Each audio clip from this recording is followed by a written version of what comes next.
All right, folks, coming up on Roland Unfiltered for Wednesday, April 3rd, 2019. Dallas District Attorney overrules Dallas PD for filing felony charges against a black woman who was beaten by a white supremacist.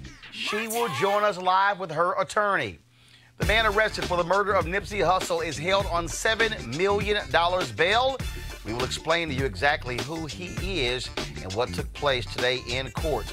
Drama in Virginia as Lieutenant Governor Justin Fairfax speaks out with detailed denials of the allegations against him, and he wants the DA in Boston and North Carolina to investigate the sexual assault claims.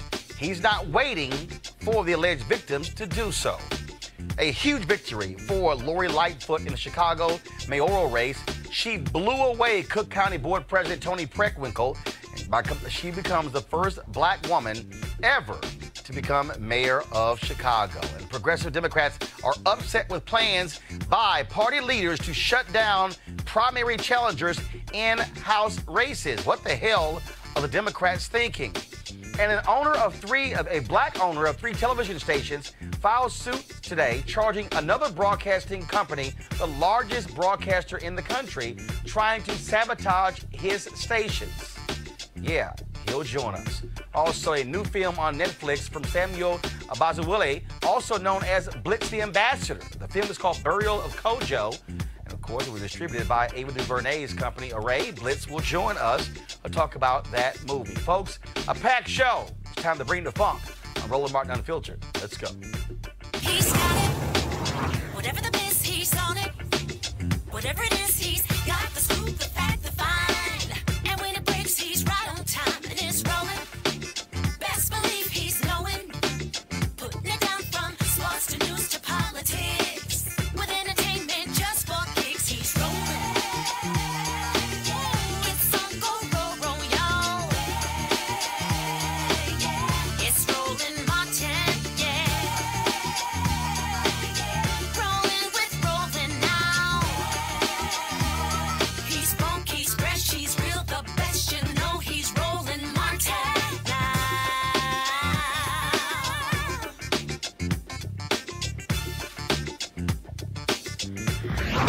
Martin. All right, folks, on yesterday, Dallas Police Department filed felony charges against the black woman who was beaten by a white supremacist in Dallas. You might remember the video. We're warning you right now, it is traumatic video, and this is the video, again, of LaJanique Lee. I hope I pronounced that correctly. She's being beaten by Andrew Sheffield, folks. He was initially charged with misdemeanor charges, but because of the public outcry, look how he's just literally beating her, pummeling her. He was charged with a felony. Well, the Dallas the Dallas Police Department filed felony charges because they say she caused damage to his vehicle after this took place. They say some $3,000 in damage.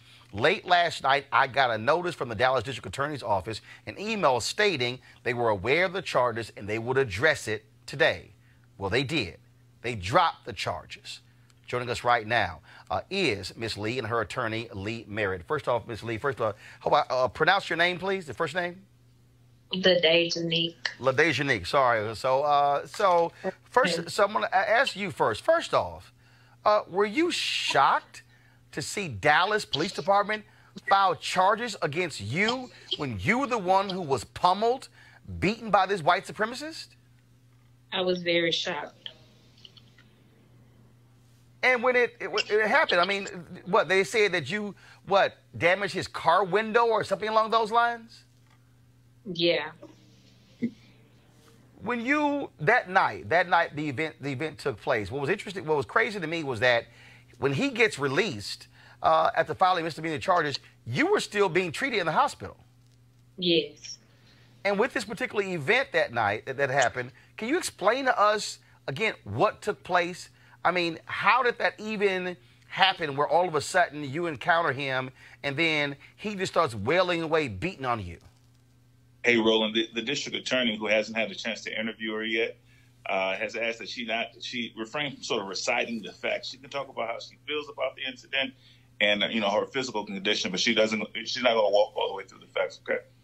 So, but what we were told is that there was an encounter over a parking spot. He gets upset with her, and then he decides to, when she confronts him, he pulls a gun out in the encounter while she is trying to call cops, and that's when he starts beating her.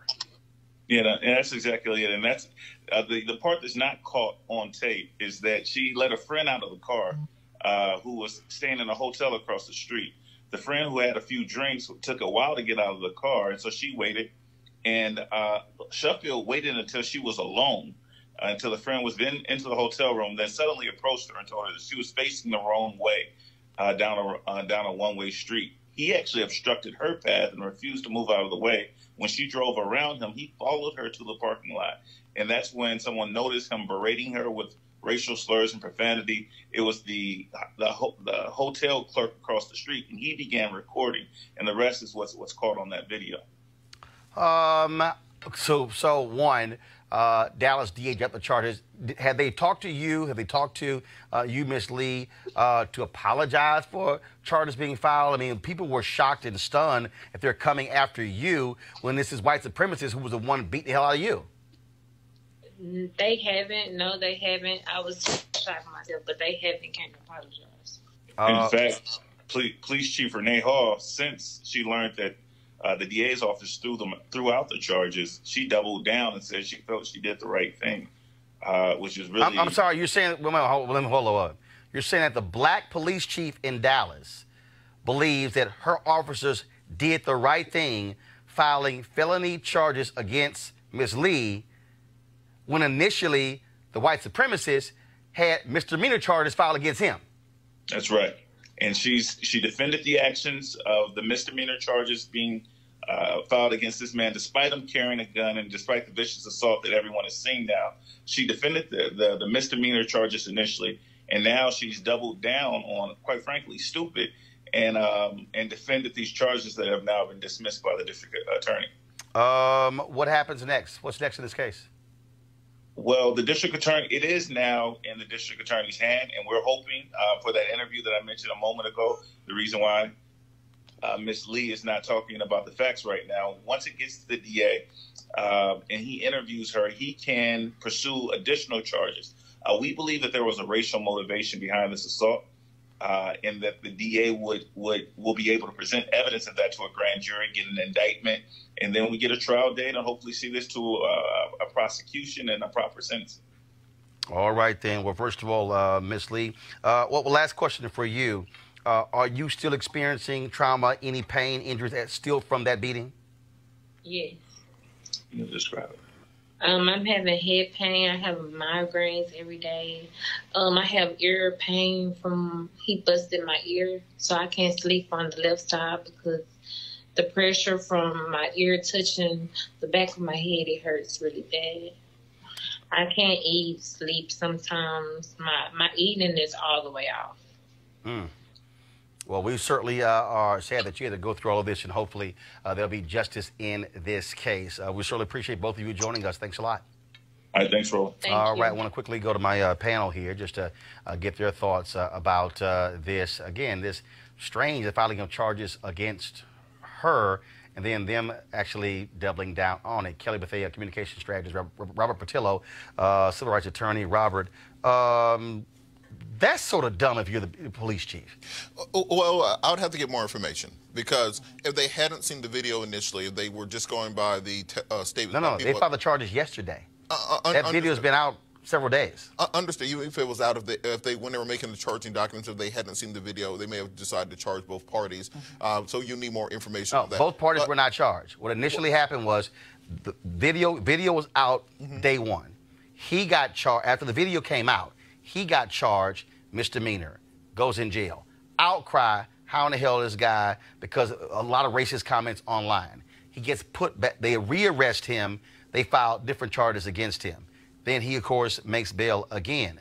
Yesterday, they decide to file charges against her. Last night, around when we got off the show, 7 p.m. Eastern, I had an email from the Dallas District Attorney's Office saying they were made aware that Dallas police that day had filed charges. they said we'll address this issue tomorrow. Well, this is part of the reason that we have two parts of our prosecutorial process. You have the police, which investigate and arrest, and then the district attorney's office has prosecutorial discretion as to whether or not they're going to pursue charges against the individual. I think the more salient point is that this sounds like it fits perfectly into the 2010 expansion of hate crime laws, and this should be pursued by the federal government. If somebody's making racial slurs while attacking somebody because of their perceived racial or gender identity, that falls clearly within the hate crime statute. And even we've seen the Dallas, both police department and district attorney's office have issues on racial issues. Everything from Botham Jean to the Dallas shootings from several years ago. So this may be something that should go in their federal purview. Of course, Kelly, we also there's a new black district attorney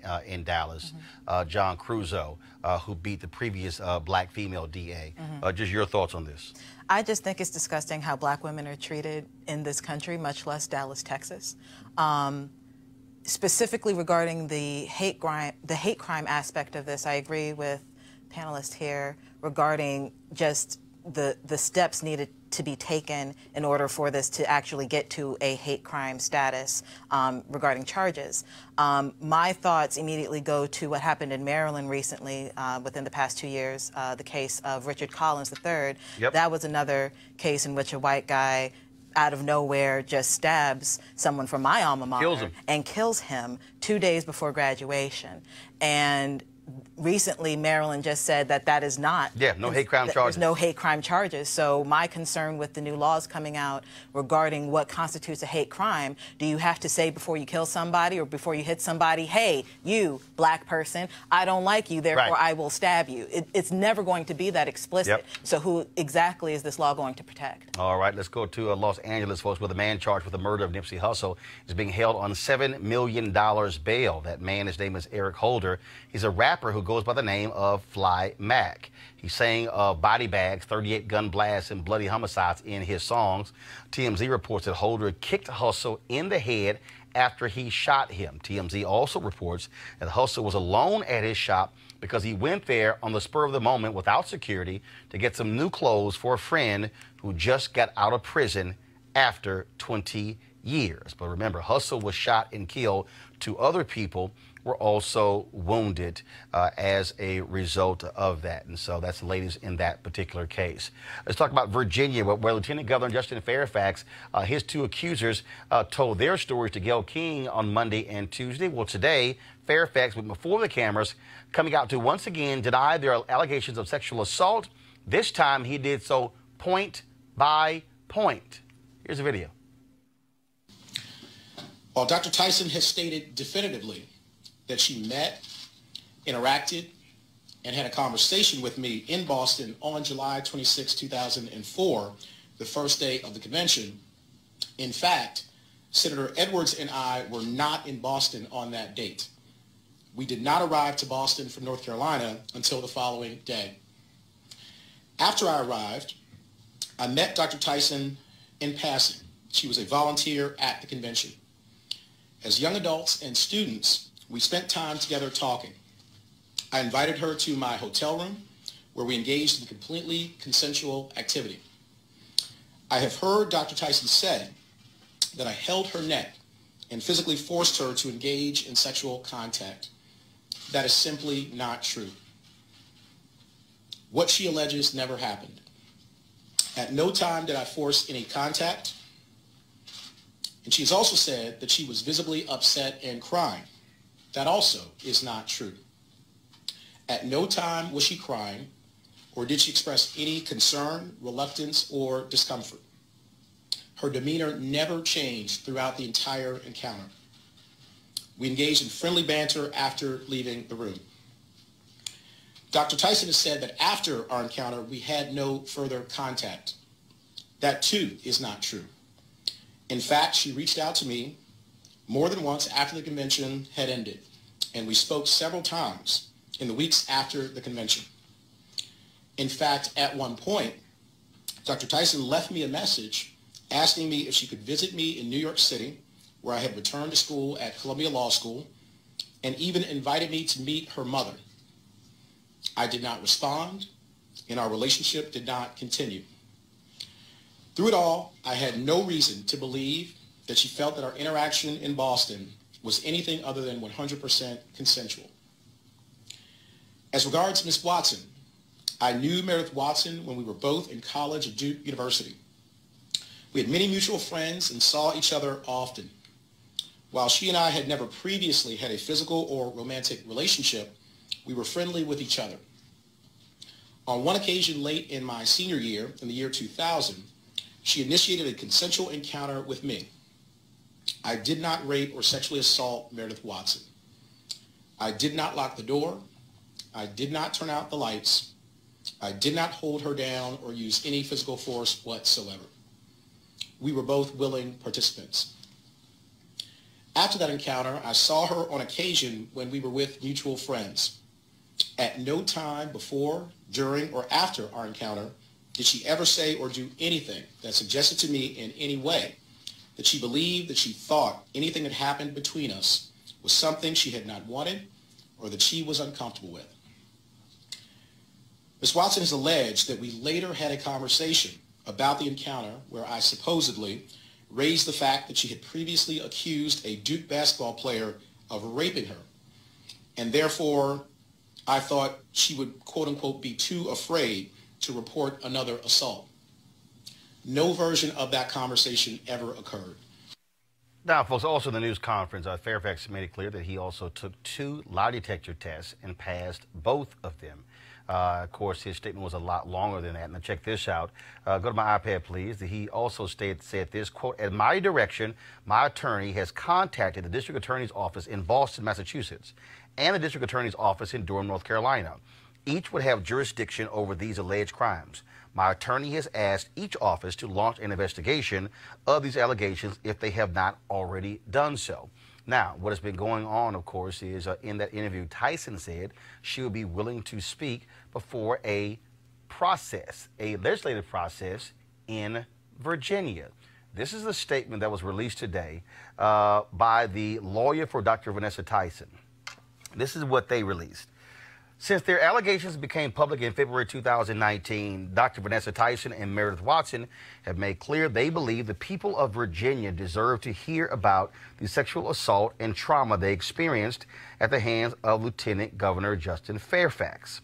They have asked the members of Virginia's legislature to come together to determine a process that will provide due process to all parties while allowing the people of Virginia to judge for themselves whether Lieutenant Governor Fairfax deserves to hold his position of trust and power. Given the General Assembly's inaction, Dr. Tyson decided to appear and answer questions about the incident in a national television interview.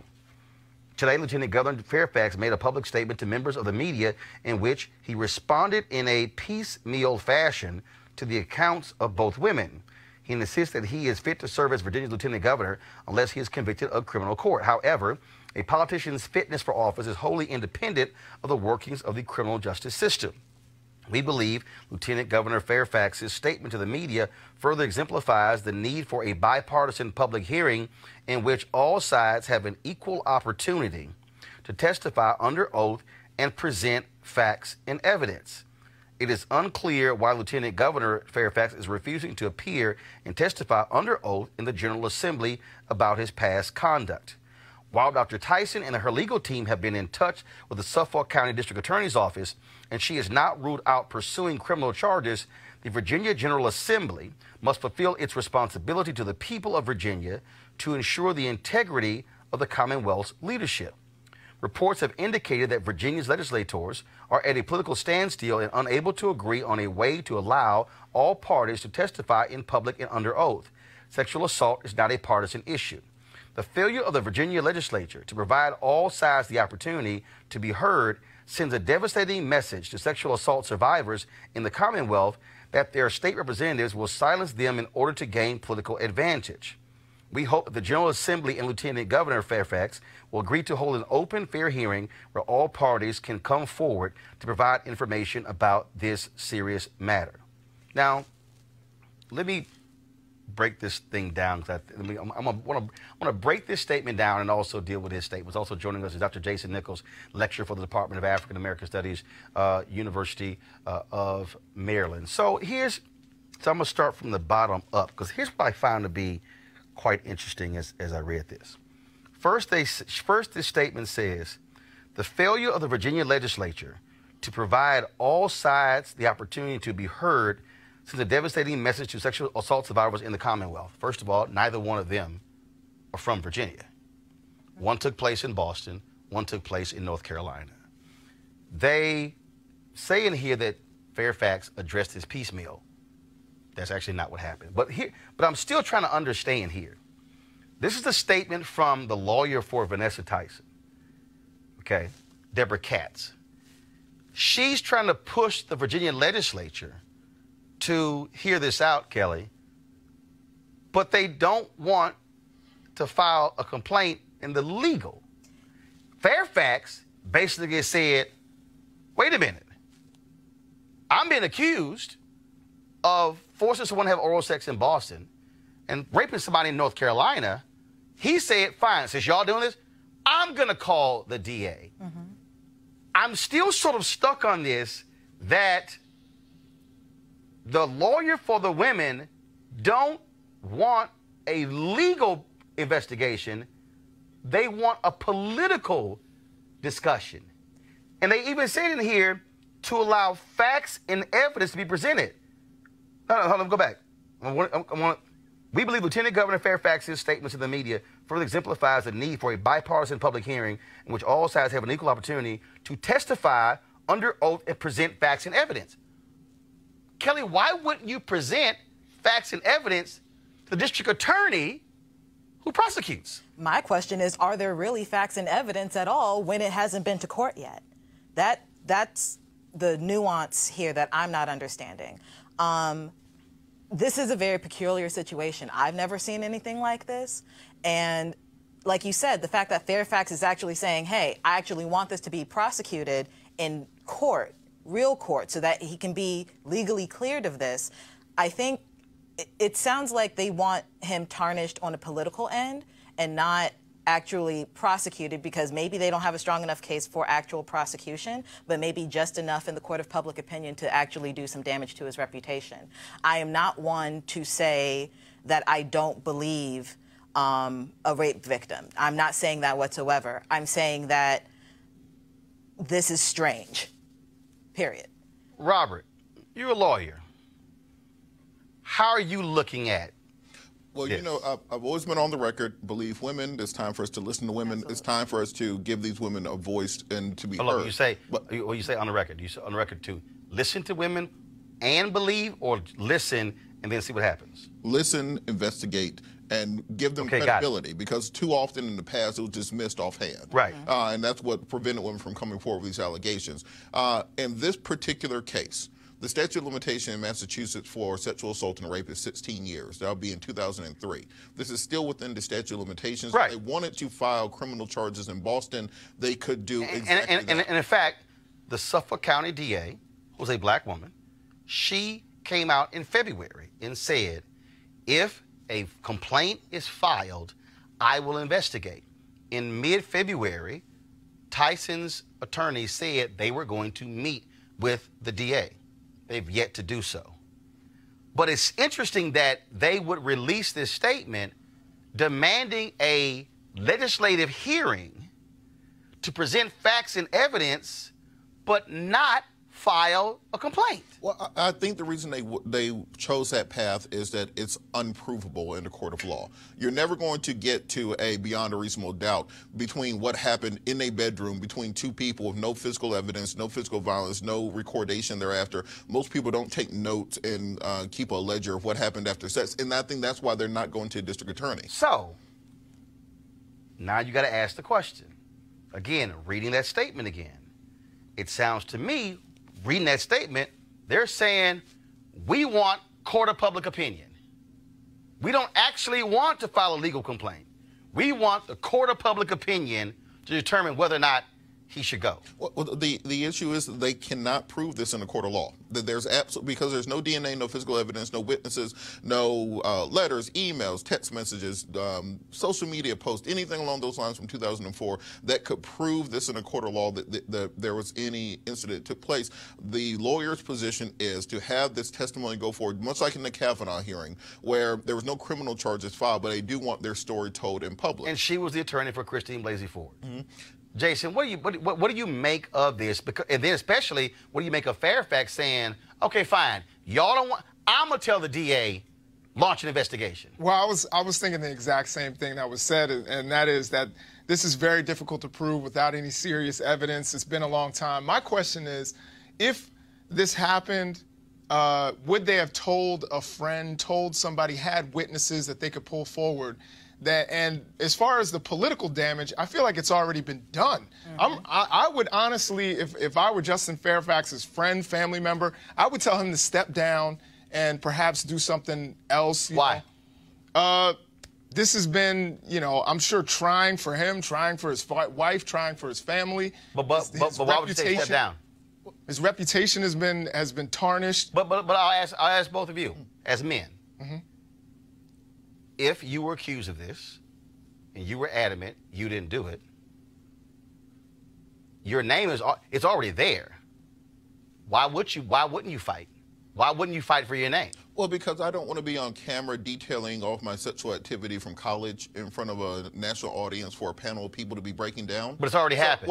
So what I would do is I would step down. I would then go through the process of clearing my name. I would take the polygraph test. I would go to the DA. I'd get all of my records together, showing that all the proof that I can, and present that to the court of public opinion, and then come back. Okay, where would you present it? Sit down with Gayle King like everybody else does. No. Sit down with Oprah like everybody else. Kelly, here's why, to me, that doesn't fly. Because the moment he resigns, no discussion. Maybe not. I think if he resigns, it's okay. First of all, on their side, we got what we want. We're good. Mike Espy, when he went on trial, he had to resign as the Secretary of Agriculture under Bill Clinton. They said he accepted bribes, Super Bowl tickets, things along those lines. He had to resign. Went to trial. Was acquitted. First thing he said was, where do I go to get my name back? He said, where do I go to get my name back? He ran for United States Senator against, I forgot what her name is, in Mississippi. They were still accusing him of accepting bribes, even though he was found not guilty in a courtroom. Where do you go? And I understand that predicament, but at the same time, the situation in which you just described happened a while ago. We are now in a space and time, especially with social media, where you can kind of control your narrative a little bit more than just relying on the big networks. So when it comes to Fairfax, I think your example regarding Kavanaugh is even different from the Fairfax situation, because Kavanaugh... Which example? When you were saying how the lawyer... No, I was simply stating a fact. The lawyer for Tyson is the same lawyer for Christine Blasey Ford. I thought you were making... They have the same lawyer. Oh, okay. Well, even in that situation, Kavanaugh was trying to get the seat, as opposed to Fairfax, who is trying to keep his seat. So I think in that situation, it's a little bit different in that kind of hearing was a little bit more appropriate, because she was trying to prevent him from getting a role as opposed to taking him out. Roland, and also, I'm going to read this here. This was a tweet that was sent out by Catherine Watson, who was the White House correspondent for CBSN. Justin Fairfax, and see, this is why, for my deal is, no, I'm going to stay here and fight. She said, Justin Fairfax is basically saying that women accusing him of sexual misconduct should stay in their place, quiet and out of the public eye. But this was the quote she used from him.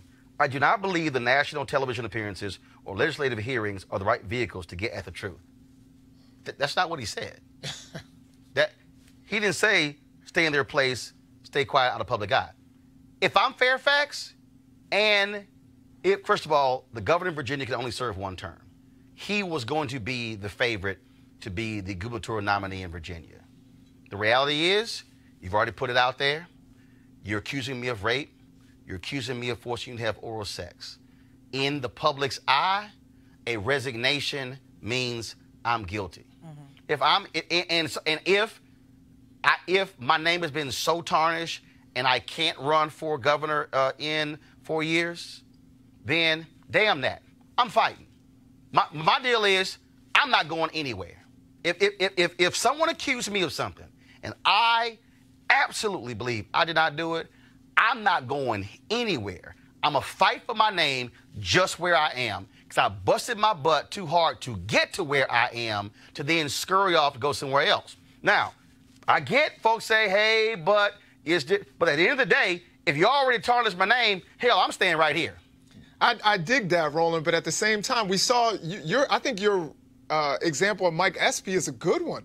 Mike Espy went away, chilled for a minute, came back. No. He didn't go away and chill. That was a court trial. Right. Y'all just said you're likely not going to have a court trial. So if that's the case, that means a Fairfax can't go to a courtroom, and if I'm found not guilty, I can stand up and say the people said I wasn't found not guilty. But let's remember, Nate Parker was found not guilty, and then people, that torpedoed Birth of a Nation, when people said, yeah, although you were found not guilty, we still think you did it. So it's one of those things that people, it's just like if you settle a case.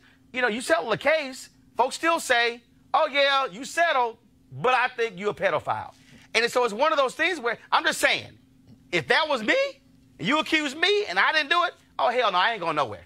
We gonna fight. But well, number one, not guilty does not mean innocent. R. Kelly got found not guilty. Precisely. Right. So that's, which is my point. So what you just said is that even if you go through a trial and found not guilty, you will have people who are saying you still did it.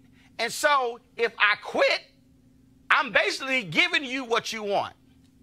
I ain't gonna do it. Final comment before I go to my next story. I think for me, and the advice I would give a client is step down, clear your name, get all of your information, put it back into the court. But how do you clear your name? What's the process to clear your name? Look, while you're in office, you can't fight this and effectively govern. So there's nothing he can do effectively as lieutenant governor right now. Lieutenant governor ain't like you got great duties. Okay, you ain't got that many duties. Kelly, go ahead. I mean, you ain't got that many duties. Let's just be honest. Okay. You don't know if Virginia. No, you don't. Okay. It's a part-time position. It's not even a full-time salary. Fair. He has 2 staffers. And that's fair. That ain't I got more than 2 staffers. You do.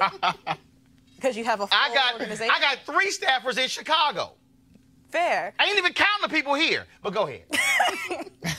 I agree with my panelists here in that I personally would step down because it really is a damned if you do, damned if you don't situation. But at the same time, the damned if you do, in that case being the situation in which you step down, again, you control the narrative a lot better and a lot freer than you having to be restricted by whatever the rules therein of, you know. What rules? Whatever Virginia has regarding press on behalf of the lieutenant governor. There are no rules. There are no rules. No, there are no rules. You can talk. You're not restricted from anything.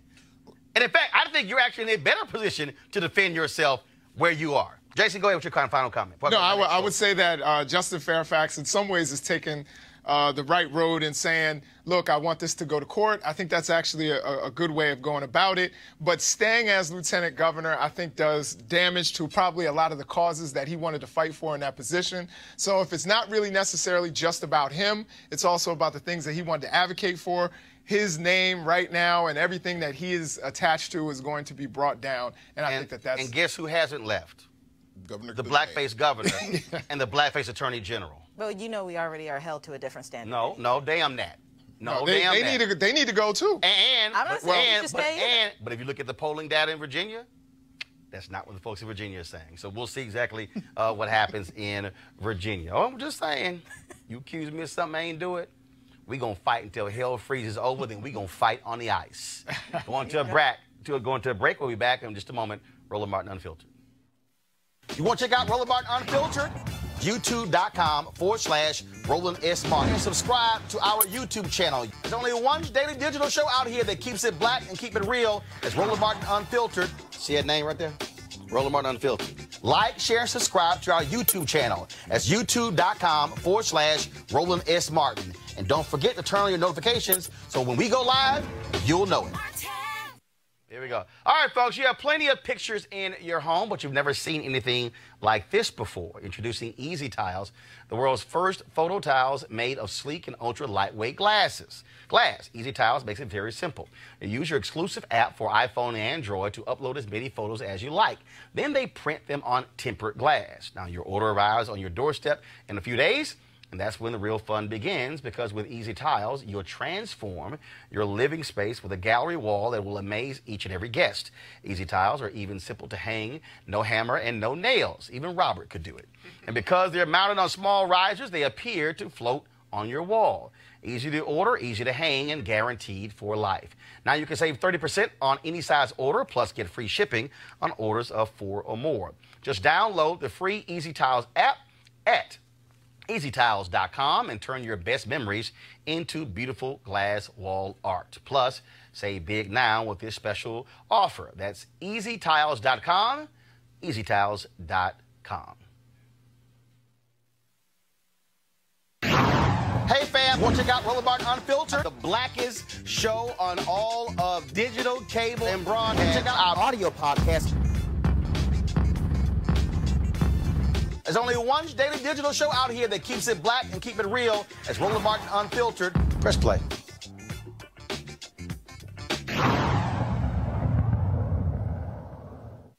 All right, y'all. Lecture day yesterday in Chicago, and Lori Lightfoot, she is now the new mayor of Chicago.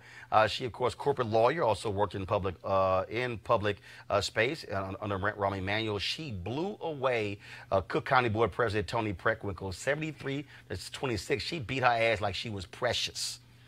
Like she beat her with a tire track, a belt, a switch, and an extension cord. Yo, that's a blowout right there, y'all.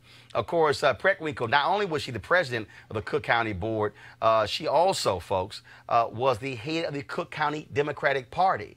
She had major labor support, but in Chicago, they wanted change. And then, of course, even a last-minute effort to try to blast Lightfoot with flyers around black churches in Chicago because she's a lesbian did not matter. She won in every one of Chicago's 50 wards, a stunning rebuke to establishment politics in that particular city.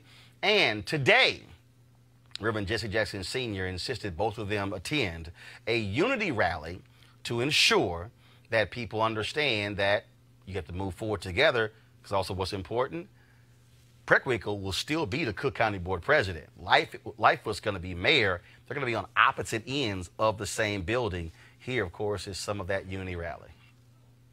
So we don't have the video of it, so I thought we had the video of it, so I'm going to try to pull up in a second. It was pretty cool there. Now, folks, let me go here. It was very interesting. It's very interesting to see what's happening here. Change, it was clear change. And even you had some young black activists, BYP 100 Chicago, they were saying that Lightfoot, that, you know what, she called for some of the closed schools to be turned into police academies. They felt that she be too much about the police. Did not matter. To have that wide of a margin says a whole lot about how people felt in the city, even though 65% of the city's 1.6 million registered voters did not vote. Well, that's the point I was going to make. I lived in Chicago, went to law school in Chicago, Kent College of Law, lived right there in Hyde Park. And what we saw during the primary leading into the final part of the election was all of the progressives got together and beat each other up so much that you ended up with people who didn't represent that agenda being the final two candidates. She came in first in the primary, which was stunning to people. You had so many people in that field, and something that the Democratic candidates for president can take a look at. The fact that we have that many people cannibalizing each other, you end up with a result. Instead of unifying behind one candidate, you end up with a result that people don't support. You have 300,000 people out of this population in the city of Chicago who voted for Lightfoot. About 150,000 voted for Periwinkle. What she has to do is go to those disparate parts of the city, go to those, build coalitions with those candidates who did not win, listen to those voices, listen to those agendas, and then find a unity message going forward. The first thing that, the first press thing that came out today from her was, we have to prosecute Jussie Smollett. Like, no, get out there in the streets, find out the things people care about. Right, understand the things that ain't the first thing. 3,000 people got shot in Chicago last year, and you talking about Jussie Smollett. Right, I'm just saying that ain't a winning one. Reverend Jesse Jackson Sr., of course, Rainbow pushed for them to have this unity rally, but they also shook hands. The two of them hated each other during this campaign. And so this is from Reverend Jackson's Twitter feed of this unity rally of Preckwinkle as well as Lightfoot. Mayor-elect Lightfoot last night to congratulate him. And I pledge to work with her. I want to thank all of the folks who came out yesterday to vote in our elections. I want to thank in particular the volunteers and staff in my campaign. We have some real challenges ahead of us in our county and our city. And I look forward to working with Mayor-elect Lightfoot to address those challenges. Thank you.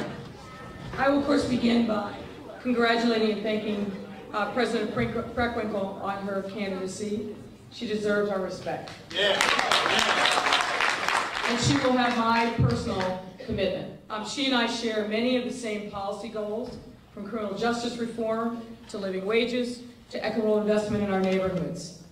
And while this was a spirited campaign, those shared values will serve us well as we work together for the good of the city and the good of the county. All right, Kelly.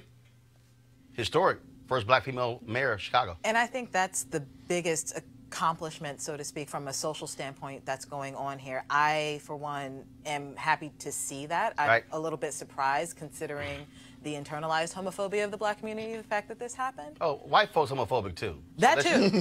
Let's not act like black people are somehow pathological. It's white global. folks homophobic too. It's absolutely global, but I can only speak for who I'm a part of. I can speak for white people too. Okay. We know what they do. Fair. They live here too. Absolutely. Jason. Yeah, no, I would agree. I think it was amazing. It was probably the most significant election that we've seen since Harold Washington. The fact that you had two black women, and to look at them, two black women with natural hair going up against each other, I thought it was fantastic. However, I think Lightfoot just outgrinded Preckwinkle. You know, she went to every part of the city. She just didn't focus on the black community, and that's why she won. Well, but first of all, you compare those two. The black turnout for Harold Washington was almost 90%. Right. The turnout here was woeful. Yeah. Let's talk about Ferguson, where Michael Brown's mother, she ran for the Ferguson City Council and lost. She came in third in the three-way race. The winner was another black woman, Fran Griffin, who had been organizing for the last 5 years in Ferguson. So we certainly want to congratulate Fran Griffin on that. And again, it's about folks running. Now, let's talk about Democrats. The DCCC, they don't really want that. The Democratic Party establishment, they want people to, like New York Congresswoman Alexandria Ocasio-Cortez, frankly, to never run. Of course, she won her seat by beating Joe Crowley, a longtime incumbent, but the DCCC, Democratic Congressional Campaign Committee, which governs, of course, wanting to elect incumbents, they passed a new rule that makes it perfectly clear, if you work for any candidate who's opposing a challenger, you can't get a contract. Oh, AOC, as well as others, including Ayanna Pressley, who upset an incumbent in Massachusetts, saying, have y'all lost your mind?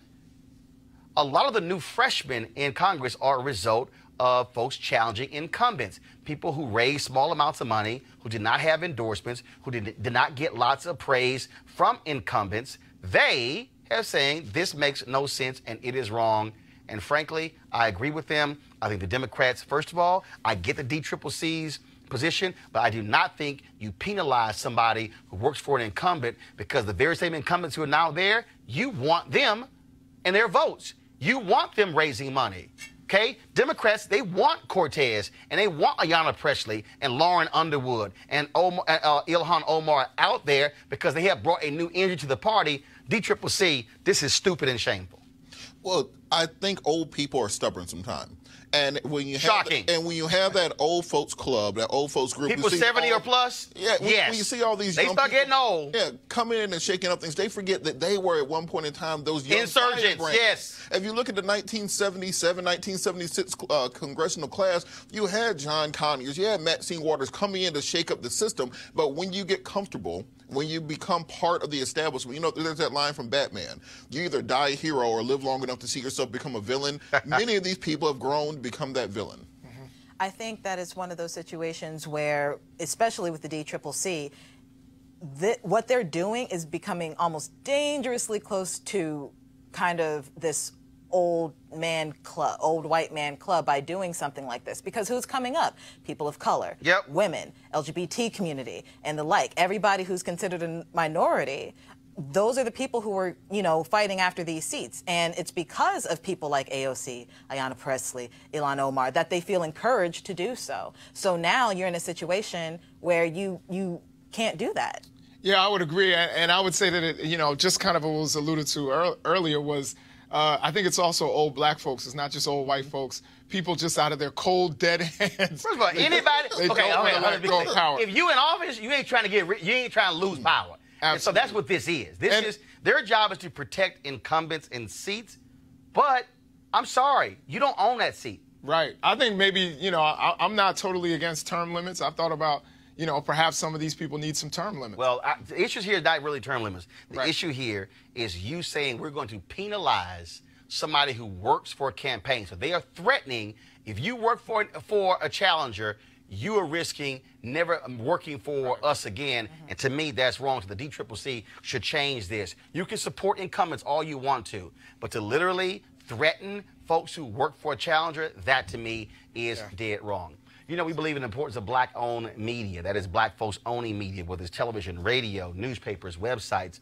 Well, today a lawsuit was filed by a black owner, Pluria Marshall, who is suing Nexstar, saying they sabotaged his efforts to actually run the 3 stations he bought from them several years ago.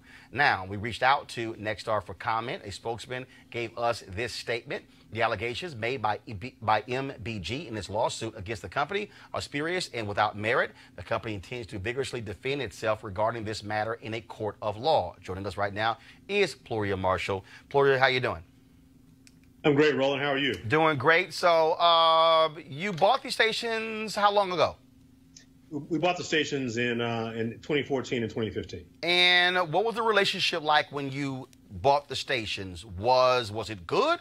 Was it a good working relationship? Roland, it was a dream come true for me. It was great. I'd been out of the broadcast business, the TV business, about 25 years, and it was kumbaya. Fantastic. Pluria's back in the business, and I should be able to produce programming, run the stations as we saw fit, and contribute to our communities. Of course, you also own black newspapers. You're a second generation person involved in media. And then what happened? How did this thing go south? Well, it basically went south from day one. The folks at Nexstar did not like the structure of the deal that the FCC put forth. And from just about day one, everything that they did was to make it difficult for me to run the businesses from a corporate standpoint. Explain that. When you say how the FCC structured that, so when they sold the stations to you, was that a result of having to meet FCC obligations because they own too many stations? Well, it was the stations were sold to me based on there's a very low number of black male television station owners, black men. There's actually first of all, it's a low number of black, period. Black men and women. I mean, it's damn near non-existent. Right. It's actually a rounding error. It's 4 of us that own stations, probably collectively maybe 20 stations out of 1,400. And so they were selling the stations. Was a tax break involved? Was there some sort of benefit to them selling to an African American? No. The benefit to Nexstar was that they had a $500 million deal that they had on the table, and the only way to get that deal done was to sell to a minority broadcaster, which of course was me. And so, what were they doing to you when you alleged sabotage? Like what? What were they doing? For instance, you know, they would go into the market, and their managers in the markets would say, "Oh yes, we run the Marshall stations," and as per the FCC. That was the exact edict that the FCC said, no, Marshall runs his stations. You know, at every turn when we would go into the market to make sales calls, they say, well, the Nexstar folks said that they represent you, which is just not true. So, and from a local sales standpoint, you have to look at this. There are oligopolies. It's 4, 5, 6 stations per market. And if one company comes in and says, we represent these guys, we represent basically, you know, half the market, do business with us. How did you try to resolve this over the last few years with them? we have attempted to negotiate with them. We have tried to restructure the contracts that were more in line with this deal. Nexstar is relying on this a sidecar. I know it's in the weeds, but it's a structure that is not what we are. So their response was, "This is the way it is. You know, take it or leave it." And so you filed a lawsuit in federal court. They deny exactly what took place. Yes. And again, the point I made earlier, this speaks to the larger issue, the fact that we used to have far more African Americans who own television stations and radio stations, and that number has dwindled tremendously, and that has a direct impact on our ability to be able to participate in wealth building, but also to control the content. Correct. I mean, it's radio's non-existent. Television is non-existent from an ownership standpoint, and everything that has been put in place by the FCC, and they're well-meaning. You know, when this deal was struck, it was monumental. The Congressional Black Caucus endorsed it. All the commissioners endorsed it, and for Nexstar to basically say that our allegations are false and untrue is just far off base. All right, then, Pluria Marshall, we surely appreciate it. Thank you so very much. Thank you, Roland. Take care. All right, folks, calling all HBCU alumni, students, and leaders. I want you to, and I need y'all to do this here, okay? I need you to do this here. I'm not going to read it that way. Y'all, this is free money. This is free money, and we need more people to actually go to this website to sign up to help your HBCU. You can enter the Ford Motor Company HBCU Mobility Challenge and win $25,000 for your school. Now, building on the long-term support of HBCUs, Ford is looking to improve mobility in HBCU communities through innovative solutions. Now, the winning program will receive a grant of up to $25,000 to implement their proposal. The deadline was March 31st. It's been extended to April 15th, 2019. So go to this website, fgb.life, for more information and to apply. You don't have to go to that HBCU to apply. You actually can sign up your own school or your favorite school or one near you, the one you support. And so please go to fgb.life, fgb.life for more information and to apply. And remember, Ford goes further in our community. We certainly appreciate them being a partner here at Roland Martin Unfiltered. This weekend, Sunday, this past Sunday, The Burial of Kojo, a new film that dropped on Netflix that tells the story of a young woman in Ghana as she remembers her childhood and the contentious relationship between her father, Kojo, and her uncle, Kwabena. Take a look.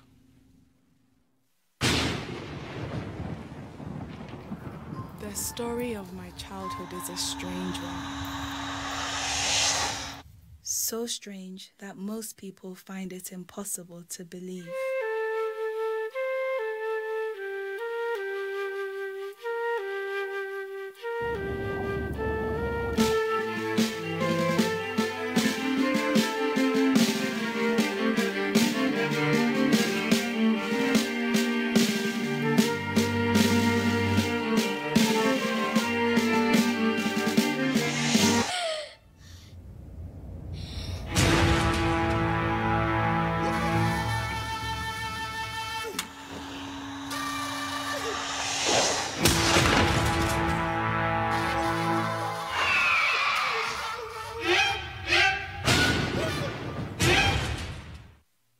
Director Blitz Bazuwele joins me right now. Blitz, is that how I pronounce your name? Yes, sir. All right, I'm just making sure. All right, then. So you've done this movie without a studio, obviously, without a lot of marketing. And what we have seen is, because of Netflix, really the opportunity for directors like yourself to really be able to show their wares, show their talent, and tell their stories to a worldwide audience. Well, absolutely. It is a game changer in terms of, people who have been marginalized and haven't had an opportunity. The studios really controlled everything that, got distributed for a very long time. And so especially work that were either from the continent or foreign films, as they'll call it, never really stood a chance. Obviously, with Netflix, it's become a lot more democratized. And obviously with someone like Ava DuVernay, who is in there blocking for us, it also makes it an amazing opportunity. We have seen an increasing number of stories coming out of the continent of Africa. Now, obviously, last year with Black Panther, folks making $1 billion worldwide, telling the story of this fictitious African country. The thing that I still think is important is that it was, as the sister Dana, who played in Black Panther, said at the Image Awards this weekend, she said it was the African diaspora that made Black Panther so well. And so, but with 2/3 of the world being people of color, you have the ability to really tell your story and to be able to generate attention and tell more of these stories. Yes, absolutely. And I think the key thing that's changing is our access to technology, which I think for a very long time was a huge barrier to entry. Yeah, you can have a good story, but if you didn't have the access to create the work, you stood no chance. Now, things have changed drastically in terms of access to the cameras that are necessary, but also the technical know-how. And I think that has inevitably evened the playing field. Now, as it concerns, our global diaspora being supporters of the work, I think for me, I know that the barrel of Kojo's success is hinged on the diaspora. We took the film to Brazil, which is, the largest Black population outside of the continent in terms of countrywide. And the response that was amazing. And, of course, we routed it through the U.S., and that has enabled us beam it across the world. And I think that's one very key difference between then and now. Jason. So, Blitz, congratulations on the film. It looks amazing. I can't wait to go home and watch it. Now, you're blazing new territory. Who were your influences to get into film? So, there are a few legends back on the continent, some of whom are in the diaspora as well. So, Haile Gerima, who is a phenomenal filmmaker from Ethiopia, Absolutely. But he's a Howard professor, is one of my huge influences. Spike Lee, Spike is who taught us that, you can have an inward gaze and represent your people with grace. And he was the first one that I saw also have this amazing ability to communicate, not only in the work, but also in the marketing of the work. So, Spike is a huge inspiration for me, and I'm sure for many filmmakers across the world. Kelly? How do you plan on making sure that people like you and younger than you actually have the same opportunities as you after the huge success of your film that I'm sure will happen? Well, it's about sending the ladder back down, and Ava has proven that time and time again. And I'm a beneficiary of her saying, it's not enough for me alone to be in this space. It is not enough for only African Americans to have this space. It's not enough for only continental Africans to have this space. It's important that all marginalized people have this space. And I think that has been an amazing feat. And I haven't seen anyone be that consistent. And that has been a huge inspiration for me. I personally also run an organization in Ghana called the Africa Film Society. And our work is similar to what's happening here with Ava and Array, where, our key thing was how do we first educate people and let them know that Africa has a cinematic history. That's the first thing. Because most people go to universities and have no idea that Africans have made films from the 60s onward. And so that's the first thing. The other thing is how do we preserve this work that already exists? And how do we get that work beamed across the world? So that's what we do with the Africa Film Society. And the goal is that through that, we will create opportunity and more awareness about African cinema just globally. Final question, Robert.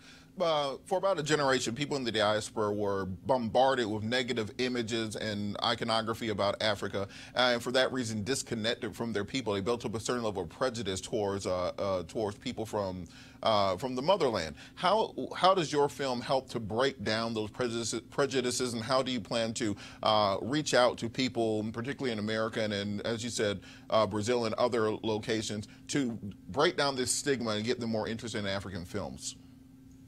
Well, I mean, listen, African cinema in general is probably one of the strongest mediums in the world.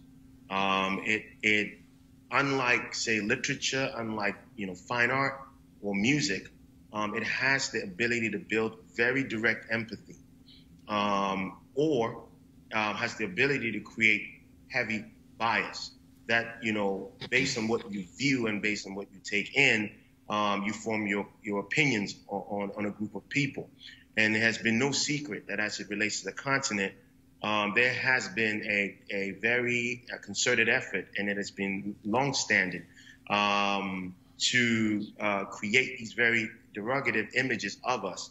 And even it goes on today. Most of the films that you have seen or heard from the continent revolve around war, famine, and everything in between. And for the Burial of Kojo, we were very clear about the fact that this was a huge opportunity to, for the first time, people see the continent in its beauty and its glory. That's number one. The second thing was, we were very critical even about the proximity of the camera, because a lot of times when you watch African films, they feel so distant. You don't really build the kind of empathy and connection with characters. We were very clear that the camera was a stand-in for our people, and that the closer you were to the characters, the more empathy you were going to build. And I think that it's our responsibility as a diaspora and as a continent to be cognizant about these images and to only do our absolute best to reflect ourselves in the best light. So the Burial of Kojo, absolutely. It was very intentional, and we're very excited. The reviews have been stunning, so we're extremely excited. Blitz, congratulations, folks. The Burial of Kojo airs on Netflix. You can watch it right now. Blitz, thanks a bunch. Good luck. Thank you very much, Roland. It's a pleasure. All right, thanks a lot. Again, folks, also want to thank Jason, want to thank Kelly, want to thank Robert as well for joining us and all of our guests. Look, all something we talked about today is why we do this show. There's no other show like it. You're not going to have this much black news being talked about anywhere else. And I would dare say there's no other show you can actually find 3 black people on set at the same time talking about public policy, because they always have 1, maybe 2 of us, not 3 at the same time. And so y'all want to go to because when Jason's on Fox News, that ain't gonna happen. Just letting y'all know. You want to support Roland Martin Unfiltered, please join our Bring the Funk fan club. Go to RolandMartinUnfiltered.com. Use the Cash app, use Square, use PayPal. And look, a lot of you are watching right now on Periscope, on YouTube, on Facebook. I keep trying to tell you, we have to fund our own freedom. We are not going to see these stories elsewhere. I doubt you're going to see CNN or MSNBC or Fox News interviewing Blitz about Burial of Kojo, while we have to have our own media. So we need your support as well to do so, to make all of this possible. Literally, if all the people who literally are watching right now, you will actually double the number of folks who've already joined our Bring the Funk fan club. Had a brother today who gave $2 on the Cash app, and he said, that's all I got. I said, every dollar counts. And so whether it's 2, 10, 50, 100, 500, 1,000, doesn't matter. You can give monthly, you can give yearly as well. But we have to have a place where we can have our own conversation, tell our own story. And as the first black newspaper, Freedom's Journal, said in 1827, we wish to plead our own cause. Too long have others spoken for us. Now, as you just heard from him, because of digital media, we can speak for ourselves. So go to RolandMartinUnfiltered.com, join our fan club. Tomorrow, we're going to talk about Joe Biden. He released a video today apologizing for being in people's personal space. Is it that big of a deal? Also, in Tennessee, Republicans doing more BS, trying to penalize groups who register people to vote. We'll talk about all that tomorrow. Y'all know we're going to bring the funk. Holla!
Hey fam, want to check out Roland Martin Unfiltered? The blackest show on all of digital, cable, and broadcast. Check out our audio podcast.